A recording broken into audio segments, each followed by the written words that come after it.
Pemirsa Polri TV menjelang Hari Raya Idul Fitri 1444 Hijriah, Polri memiliki tugas yang sangat besar untuk mengawal arus mudik agar tetap tertib, aman dan juga lancar, serta kami harus memberikan layanan yang terbaik untuk seluruh masyarakat yang akan melaksanakan mudik. Dan di tahun ini Polri akan menggelar Operasi Ketupat 2023. Kita akan berbincang lebih dalam bersama Kak Korlantas Polri. Sudah hadir saat ini Inspektur Jenderal Polisi Dr. Andes Firman Santiabudi MSI. Assalamualaikum Pak. Waalaikumsalam. Apa kabar Pak?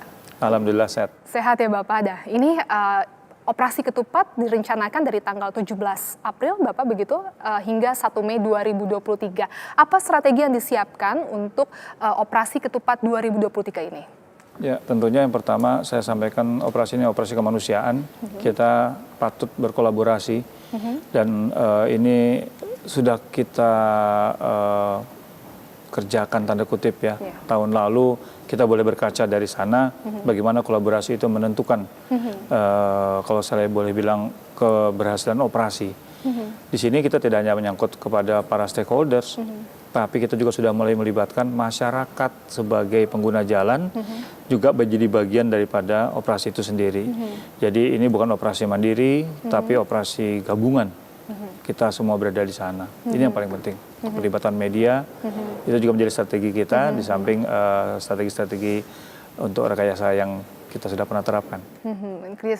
Kerjasama dengan media ini sangat penting karena untuk masyarakat tahu ya Pak informasi apa aja yang harus disampaikan oleh Polri. Kemudian tadi Bapak sempat menyebutkan bahwa berkaca dari tahun lalu dikatakan kami sukses begitu ya Pak dan mendapatkan beberapa apresiasi dari berbagai kalangan begitu. Nah apa saja yang menjadi evaluasi di tahun ini untuk pelaksanaan arus mudik Lebaran 2023? Ya jadi ya kita patut bersyukur bahwa saat itu pekerjaan kita mendapatkan apresiasi, tapi kita juga tidak boleh berpuas diri karena catatan tahun lalu harus kita jadikan catatan.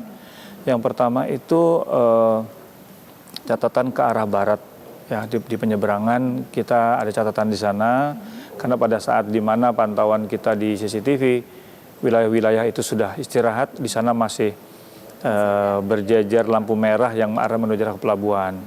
Itu menjadi catatan yang pertama. Catatan yang kedua adalah ketika kita di satu sisi orang senang kita buka untuk one way, tapi di satu sisi ada masyarakat yang tersakiti dari arah Cipularang. Ya, itu menjadi catatan kita. Yang berikutnya catatan itu adalah adanya di sumbatan-sumbatan di rest area. Nah, yang terakhir tentunya kita berharap catatan-catatan seputar tempat lokasi wisata juga menjadi atensi. Yang tidak kalah penting, di jalan-jalan arteri ini harus sama baiknya.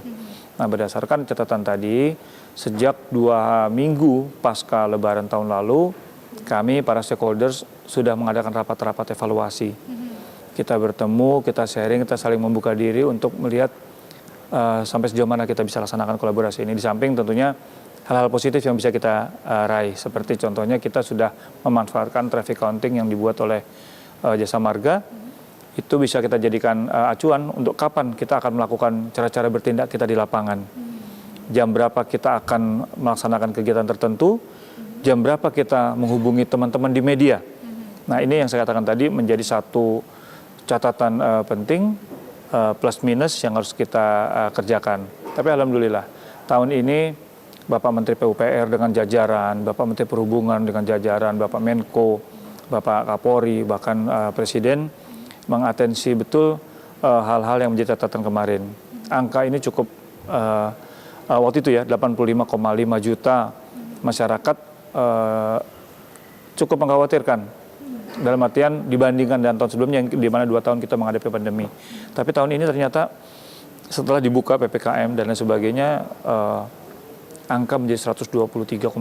Karena diprediksi akan meningkat 3 kali lipat bahkan ya Pak di tahun ini hingga tadi kalau persentase bisa sampai 40-50% ya dari 85 menjadi 123 tadi. Betul. Itu yang harus kita antisipasi. Kemudian tadi Bapak juga menyebutkan ada one way. Apakah tahun ini nanti sudah dijadwalkan one way dari tanggal berapa hingga tanggal berapa begitu atau seperti apa Pak? Ya, pasca Rakernis di Bandung kami mengadakan rapat dengan para stakeholders untuk merumuskan. Tahun lalu kita merumuskan satu surat keputusan bersama tentang pengaturan manajemen di lalu lintas pada saat Lebaran. Tahun ini juga kita laksanakan hal yang sama. Ada beberapa perbedaan dalam SKB-nya tadi, mengingat beberapa juga kemajuan yang proses yang sudah dikerjakan oleh pemerintah pada satu sisi. Contohnya jalur yang akan kita gunakan untuk one way pada tahun lalu itu dimulai dari kilometer 47 di arah Cikampek ya. Jadi dari arah Cikampek 47 itu kita sudah one way waktu itu. Nah, ternyata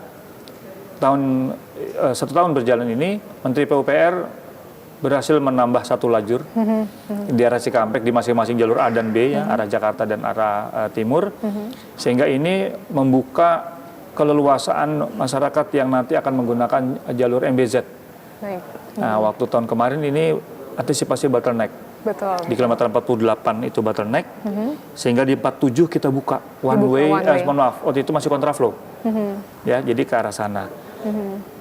Kenapa kita harus buka? Karena tadi keterbatasan di jalur yang ada. Tapi tahun ini beda. Tahun ini sudah menjadi 4 lajur, MBZ dibuka. Jalur B ke arah Jakarta juga sudah 4 lajur. Sudah 4 lajur, baik. Tapi di Cipali Di masih Cipali, dua. Masih dua-dua. Walaupun kemarin dari hasil cek kita ke lapangan dengan Bapak Menteri, Bapak Menteri sudah menambah menjadi 3 lajur untuk lokasi-lokasi tertentu, yaitu di depan rest area. Jadi ini mengantisipasi apabila masih terjadi sumbatan di satu badan yang antrian ke arah rest area, sudah ada penambahan lajur baru sebagai pengganti. Nah, ini juga salah satu yang kita gunakan untuk mengantisipasi sumbatan dari rest area yang ada. Nah, kita tahun ini moga-moga akan melaksanakan nanti untuk titik one way itu di kilometer 72 Cipali. Baik, dari 72 Cipali sudah dimulai ya Pak? Dimulainya dari sana, bukan dari Cikampek. Bukan dari Cikampek. Nah, baik. ini keuntungannya adalah dulu saudara-saudara kita yang dari Bandung di Cipularang yang tertahan, tahun ini tidak perlu khawatir lagi, karena kita akan memaksimalkan jalur A yang ada, sudah 4 lajur. Paling maksimal saya akan, mungkin nanti berdasarkan traffic counting tentunya, maksimal saya akan gunakan hanya 2 lajur untuk kontraflow. Jadi ada 2 lajur lagi untuk ke arah Jakarta, yang ini yang saya sampaikan kemarin, tidak terjadi stroke di Cipularang, maupun nanti di Bekasi pada saat arus balik. Jam-jamnya ada. Baik, berarti salah satu yang menjadi atensi adalah tadi Cipali ya Pak, karena pengurangan jalur begitu. Masih bottleneck sana, masih dua-dua. Ya. Untuk traffic counting itu secara real time ya Pak, berarti bisa dipantau di layar di belakang Jadi di sini? kita sudah mengintegrasikan data yang dimiliki Jasa Marga dengan Command Center-nya Korlantas. Jadi bisa di sini dan kilometer 29 tahun lalu. Nah ini terima kasih, itulah kolaborasi yang saya sampaikan tadi. Bisa kita manfaatkan untuk menentukan cara bertindak. Nah, tinggal nanti kapan waktunya kita akan sampaikan kepada masyarakat tentang pemberlakuan ini. Baik, selain Cipali yang menjadi atensi ya Pak, jalur mana lagi atau titik mana saja begitu yang menjadi atensi dari pihak kepolisian agar masyarakat juga tahu bahwa ada waktu-waktu tertentu mungkin untuk melalui jalur tersebut? Silakan, Pak. Katakanlah sekarang sudah ada jalur jalan tol baru yang difungsionalkan, Cisumdawu. Kami kemudian sudah melaksanakan survei ke sana dengan beberapa catatan. Yang pertama, jalur ini kita akan operasionalkan hanya sampai jam 15. Baik, sampai jam 3 sore berarti jam 3 sore saja, karena kondisi jalan yang belum seluruhnya aman dalam artian perlengkapan jalan. Yang kedua, penerangan. Sedangkan di sana menurut rekan-rekan yang bekerja, sore atau malam kabut. Baik. Berarti jarak pandang terbatas. Jarak pandang terbatas, dan kita tidak ingin dalam jarak yang 62 km ini masyarakat terjebak di dalam sana, walaupun dalam kilometer tertentu di sana sudah disiapkan untuk toilet lapangan, tapi tidak ada rest area. Nah, dan di ujung sana, Cisumdawu ini masuk lagi ke Cipali. Di kilometer 152. Baik. Nah, kita tidak ingin ini menambah kredit di sana, sehingga kita akan menerapkan nanti buka tutup. Baik. Buka tutup. Kemudian untuk di rest area sendiri Pak, apakah ada pembatasan begitu nanti dengan jumlah kendaraan yang sudah masuk rest area tertentu akan dibatasi, ditutup nanti hingga berkurang berapa kendaraan baru dipersilakan masuk atau seperti apa? Ya, tahun ini kita melaksanakan memperbaiki untuk traffic flow yang ada di rest area. Jadi masyarakat biasanya kalau sudah mendekat ke rest area, kalau dia mau ke toilet, langsung ke toilet. Kalau dia ketemu rumah makan favorit, dia langsung ke sana. Iya, baik. Dan itu mengganggu, menimbulkan rangkaian kendaraan satu lajur di jalur tol. Tahun ini kita rubah. Semua yang masuk rest area masuk dulu ke areal parkir, silakan turun untuk menikmati fasilitas. Baik, berarti dikumpulkan dulu ya Pak di tempat parkir, baru mereka bisa menentukan. Kita ingin optimal tempat parkir itu karena kan sudah ada beberapa rest area yang juga ditambah kapasitasnya. Nah, ini untuk menghindari adanya rest area di mulut rest area. Tapi di jalan arteri juga tidak kalah penting, Mbak. Walaupun kita dalam kesempatan ini ingin menyampaikan masyarakat yang menggunakan jalan tol, silakan kalau ingin berbuka puasa, menikmati kuliner daerah khas, silakan keluar dulu, makan, baru masuk lagi ke jalan tol. Baik, baik. Kan jadwalnya ada tuh, one way-nya. Baik. Ya, jadi itu nanti akan di-share ya Pak, jalur one way semua. Betul. Yang penting kita berharap di titik-titik mana pengalihan arus, ujung dari exit tol, itu harus siap di ujung sana. Jangan sampai ada bottleneck seperti Brexit 2017 yang lalu. Kita berharap teman-teman yang bertugas di jalan arteri bisa terus saling mengingatkan untuk memastikan siap menerima arus dari arus jalan tol. Apalagi ketika one way dibuka tentunya cukup deras ya untuk arus yang arah ke sana. Betul. Dari hasil survei yang dilakukan begitu Pak dari Korlantas Polri, ada beberapa jalur arteri mungkin yang menjadi perhatian juga Pak tadi selain jalan tol dan akan diprediksi menjadi tumpukan kendaraan ataupun kepadatan kendaraan, bisa dikatakan macet. Apakah masyarakat bisa mengetahui Pak titik-titik mana saja begitu yang harus diwaspadai atau sudah cukup aman, silahkan masyarakat bisa melintas begitu? Ya, secara umum untuk pergerakan delivery arus lalu lintas ini setelah kita melalui Jawa Barat, masuk ke Jawa Tengah, sebetulnya sudah mulai landai. Sudah mulai landai. Nah, tapi di titik-titik tertentu seperti yang disampaikan oleh Direktur Lalu Lintas Polda Jawa Tengah, mereka akan menerapkan untuk one way lokal di jalan arah Semarang menuju Jogja atau Solo lewat Bawen. Lewat Bawen, baik. Nah, itu lokal. Nanti ada di tempat-tempat pariwisata di masing-masing kota, di destinasi. Pada di lantas kami persilakan untuk melaksanakan manajemen traffic seperti yang dilaksanakan contohnya di Bogor umpamanya begitu, untuk naik turun ke puncak kapan buka tutup, ganjil genapnya silakan. Artinya masyarakat yang penting ikuti informasi terkini sehingga mereka tidak terjebak atau kecewa begitu ya ketika akan berangkat, oh ternyata ganjil genap umpamanya. Nah ini penting untuk disampaikan. Jadi yang penting masyarakat tetap update ya, informasi-informasi dari petugas yang ada di lapangan. Baik, untuk sosialisasi sendiri Pak terkait skema arus mudik begitu tahun 2023 ini, apakah sudah disampaikan begitu kepada seluruh masyarakat sebelumnya begitu seperti apa Pak? Ya, yang pertama saya terima kasih kepada para pimpinan-pimpinan redaksi. Kita sudah dipertemukan dengan beliau-beliaunya. Terima kasih juga Pak Menteri Perhubungan yang menginisiasi dan mengkoordinasikan kita. Kita berkesempatan untuk diskusi dialog. Jadi apa yang ingin kita kerjakan, kita harapkan melalui beliau nanti dengan teman-teman media yang ada di lapangan, kita bisa bersinergi untuk melihat, oh kenapa saya ngambil begini, gitu ya. Karena nanti yang di lapangan kita nih, yang ada di lapangan, anggota Polri dan anggota-anggota teman-teman kementerian yang lain, kita harus pastikan komunikasi ini terjalin dengan baik dengan masyarakat. Ya, jadi penting masyarakat tidak kemudian kontra, ini menjadi kontraproduktif, tapi lebih kepada mendukung kita. Karena sekali lagi, keberhasilan operasi ini sangat ditentukan oleh kerjasama, pengertian, dan keikutsertaan aktif masyarakat, petugas, dan kesiapan manajemen traffic kita.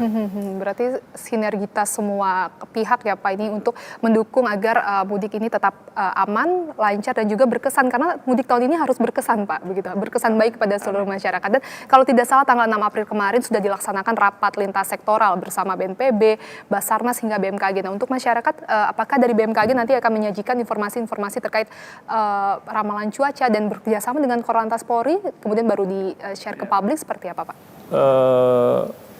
Ibu Dirut BMKG sudah tahun lalu juga melinkkan informasi itu ke beberapa satker kita. Yang tidak lupa lagi, beliau kemarin pada saat di Banten kunjungan Presiden meminta lagi bantuan. Kalau sudah ada warning dari mereka, bahkan tempat-tempat pariwisata ini untuk juga segera membantu untuk menginformasikan kepada masyarakat, apakah dengan public address dan sebagainya, sehingga apabila ada deteksi gelombang laut katakanlah seperti itu, masyarakat bisa terinformasikan dengan cepat. Karena memang setelah kita melaksanakan rencana dan segala macam persiapan, berikutnya adalah alam yang tidak kita bisa prediksi. Tentunya BNPB dengan jajarannya juga nanti akan senantiasa bersiaga di tempat-tempat yang berpotensi. Walaupun kita tidak pernah tahu akan terjadi di mana, tapi terima kasih BNPB dan jajaran Basarnas dengan jajaran itu akan bersama-sama kita di lapangan. Baik, terakhir Bapak, pesan dan himbauan yang bisa disampaikan kepada masyarakat yang akan melaksanakan mudik nanti, mungkin begitu di perjalanan sampai akhirnya mereka meninggalkan tempat, apa saja himbauan dari Bapak kepada masyarakat, silakan. Ya, yang pertama saya ingin menghimbau kepada masyarakat, siapkan perjalanan Anda dengan baik, artinya ketika Anda meninggalkan rumah, pastikan itu aman, terkomunikasikan dengan lingkungan.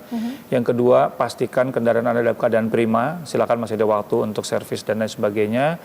Yang ketiga, tentunya Anda dalam keadaan bugar, siapkan supir cadangan apabila perjalanan Anda terlalu jauh.